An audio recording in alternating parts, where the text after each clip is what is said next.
nós por visa que nossa conta com dois pré-final no centro de Barrio Brasil, que está super bom atendi. Nossa será e 2 à noite nang com 30 canções classificadas para assim vai na final dia fevereiro 8. Nós por conta que riba é promê a noite, dus é a noite de dia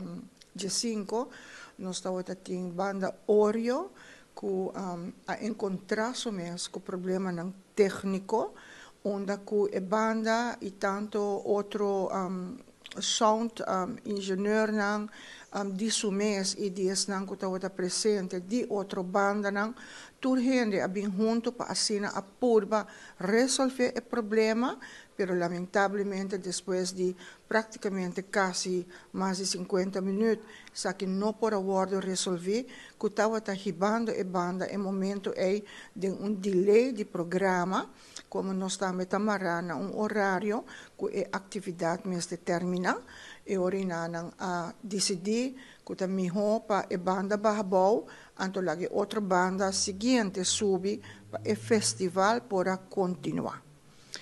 Mirando essa aqui que estava tendo chegada late e depois problema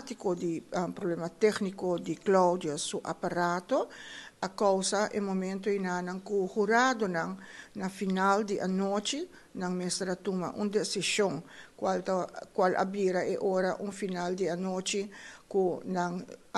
sinta junto, deliberar junto, e assim a chega que segundo rules and regulation e ora a banda te caem demasiado strafpunten que ta hibele na disqualification. No momento que se associou, logicamente a banda também aponta que oportunidade por tini para perform e mesmo a noite late, qual nota é possível wegens horário e aponta a hora se é por perform para sua manhã.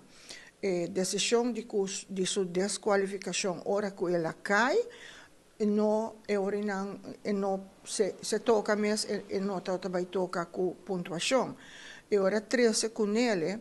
que a decisão é tomar de rules and regulation, então decisão que sempre está músico,